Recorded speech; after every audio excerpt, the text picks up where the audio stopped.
Test. Oh yeah, looks like I'm good. Okay.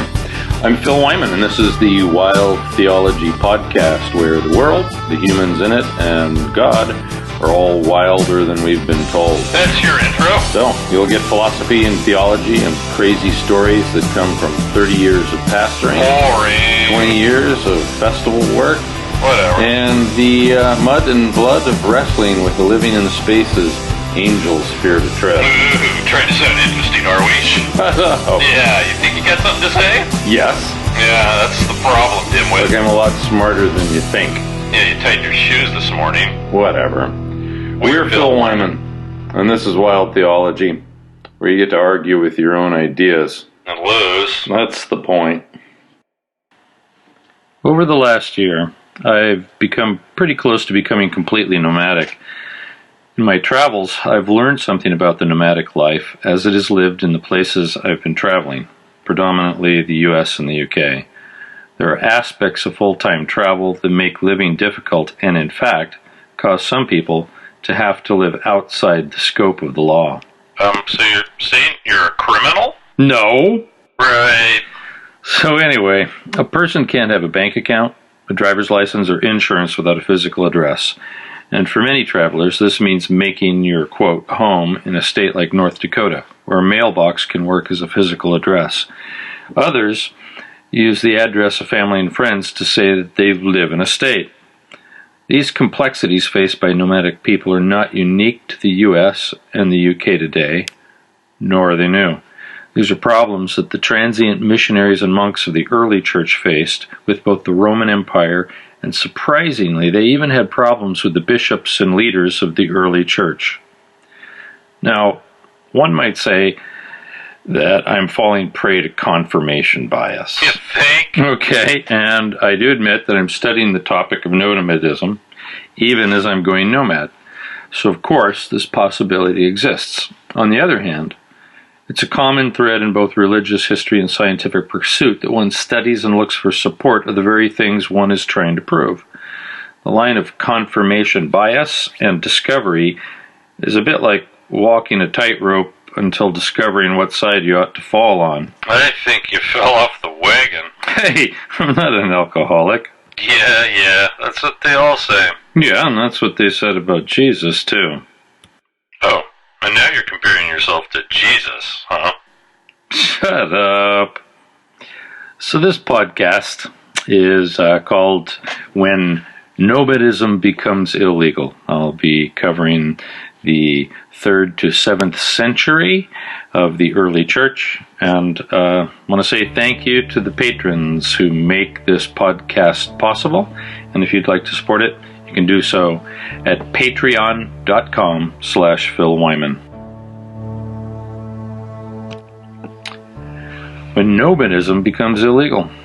Travel, in the late antique period, during the first few centuries of the Christian church, was not an easy endeavor. The logistics of getting from one place to another was not as simple as finding a gas station when the petrol runs low, getting a bite to eat at the nearest fast food restaurant, or stopping at an express motel along the highway off-ramp. Dangers were more frequent, and help less available when trouble occurred. Yet displaced people were common in the Roman Empire. There were migrating tribes and refugees of war. Military campaigns, business, trade, and communications filled the roads. The spiritual traveler might not have been the most common sight on the highways of the empire, but their numbers grew significantly enough in the first centuries of Christianity to attract the attention of Rome and of the leadership of the growing Christian church. The government had no love for the nomadic people. They were not easily taxed, and they did not participate in compulsory civil service, which many people in the Roman Empire were already trying to avoid. Emperors Valens and Valentinian called for the arrest of those who fled civil service, and accused those who ran off to live with the ascetic monks in Egypt of using religion as a pretense. Later, Valentinian II and Theodosius I would take a different approach. Their dislike for rebellious monastics caused them to order the monks to leave the cities and go do their thing in the desert.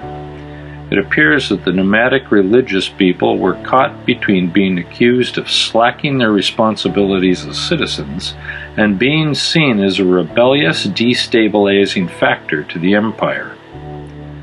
It was not just the state that leveled its power against the vagrant missionaries and pilgrims, but even the church began to dissuade people away from the wandering life as it became more established in society. Augustine reveals a particular preoccupation with the impact wandering, begging monks had upon the public opinion of the church. He was concerned with the problems they raised for the social acceptance of what he considered the good and holy monastic profession as he wished to promote it in North Africa. Often, the opinions of many of the early church fathers and of the Roman Empire appear to mirror one another as it relates to nomadism during the season. Augustine wrote his treatise on the work of monks, not simply to exhort his readers toward a more respectable form of monastic life, but also to discourage them from emulating certain long-haired itinerant ascetics who had reportedly gained a considerable following as spiritual teachers among both local monks and ordinary Christian laymen. Now, I would imagine that Tolkien and Augustine might not have seen eye to eye had they spent time together. Augustine appears to have thought that all who wandered were lost.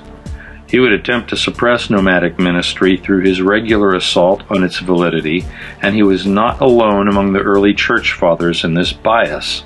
Jerome held similar opinions and railed against the heretical Massalians. Interestingly, the name Massalian means something like the people who pray. They were given this name because they apparently practiced their prayer and hymn singing in public spaces. In the eyes of Jerome and Augustine, nomadism was one of the evidences of personal and spiritual instability as well as aberrant doctrine. Concern began to arise that charismatic nomadic monks drew support away from the churches and the established monastic communities. This concern is not dissimilar to the concern of the state that found nomads difficult to tax. And it's not unlikely that some of the concerns over orthodoxy were more a matter of fighting for territory than actual doctrinal content. These wandering ascetics who emulated poverty, the homelessness of the Savior, and the wandering ways of the Lord's apostles were sometimes competing for the same small piece of the support pie in local communities. And as such, Daniel Kaner, in his book Wandering Begging Monks, suggests that we cannot take Augustine's denouncements of traveling monks at face value. At the end of the 3rd century, Chrysostom, the bishop of Constantinople, came into conflict with Isaac, who appears to have been the most influential monk in the region. Isaac, unlike the sedentary, studious monks under Chrysostom's care, wandered about and taught people. He would be described as, quote, a little Syrian street tramp and leader of pseudo-monks, unquote. The church historian Sozomen referred to the wandering monks in Syria who were called Boskoi. They grazed off the land like animals and took no worry for what they should eat, wear, or if a roof was over their heads. Although there were concerns among the early church fathers about the validity of the wandering monks, it is clear that legitimate and passionate followers of Christ continued to be called to a life of traveling for the sake of the gospel. This appears to have taken on unique evangelistic dimensions in Syria, where monks as gospel preachers emulated the missionary journeys of Paul. Shortly after the time of Chrysostom's trouble with Isaac, Alexander the Sleepless, who had been living on the fringes of the Syrian desert, settled on the banks of the Euphrates. During his 20-year settled period, 400 monks gathered to learn from Alexander. He created a round-the-clock regimen of prayer, meditation, and praise, thus the name Alexander the Sleepless. Once this regimen was perfected, Alexander selected 70 of the monks and set out to pray and sing psalms in the cities, and thereby proclaim the gospel, in similar fashion to the Massalian people who pray. These monks found They had great success one moment and were being chased out of town violently the next. These ascetics were safe as long as they remained out in the desert away from civilization, but once they attempted to practice the proclamation of the gospel, they often found themselves in trouble with both state and the church. These wanderers in 3rd century Syria introduced a motive for practicing Christian asceticism that was different from anything we found in the earlier Egyptian desert tradition, which was discussed in episode 2 of Love Big or Go Home. Like the Egyptian desert wanderers, the Syrian wanderers embraced celibacy, poverty, and homeless wanderings in pursuit of freedom from care, but their ascetic lifestyle was based on the apostolic precedent rather than on the example of Antony the Great. For them, following Christ meant active engagement as Christ's representatives with the world they had renounced rather than permanent social withdrawal.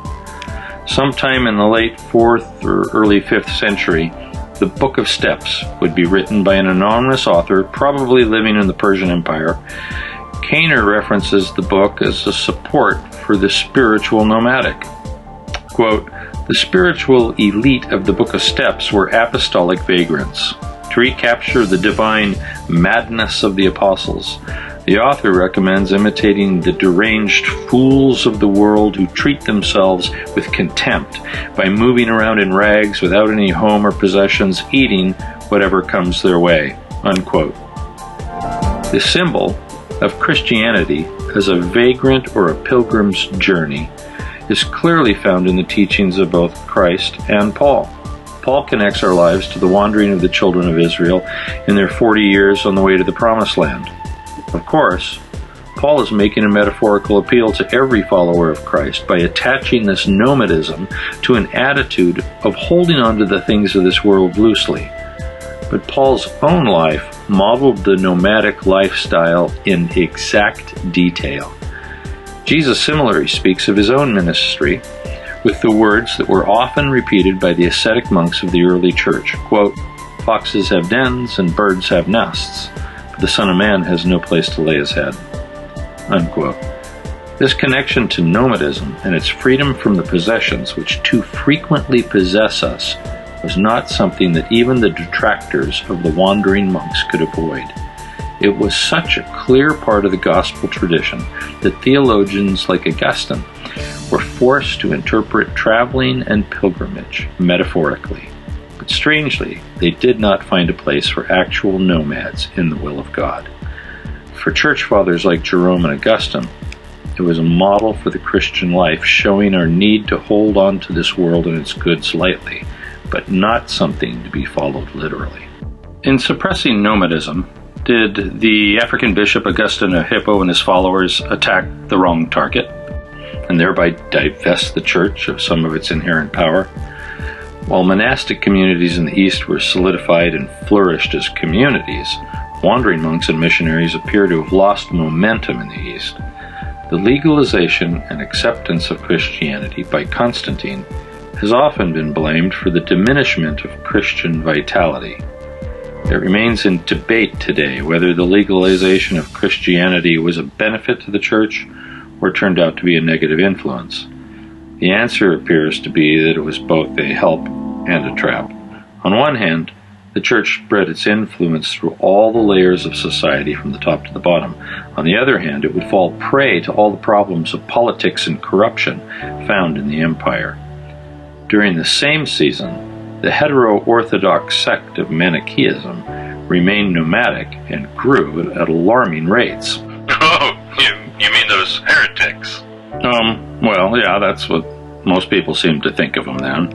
I'll bet you identify with them. Whatever. Meanwhile, in the West, far from the outstretched hand of the Roman Empire and the developing structure of the Catholic Church, the Celtic people took to land and sea in their zealous desire to spread the gospel, and in doing so, created a movement of unprecedented growth. Could it be that the church itself was instrumental in suppressing some of its most powerful witnesses?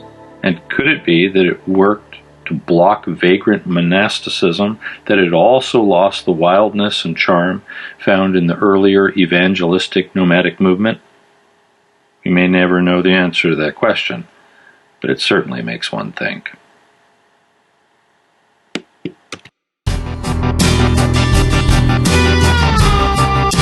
Special thanks to Dr. DK for his ambient music. What you heard today was Reflections, and if you want to hear more of his music, you can go to drdk.bandcamp.com.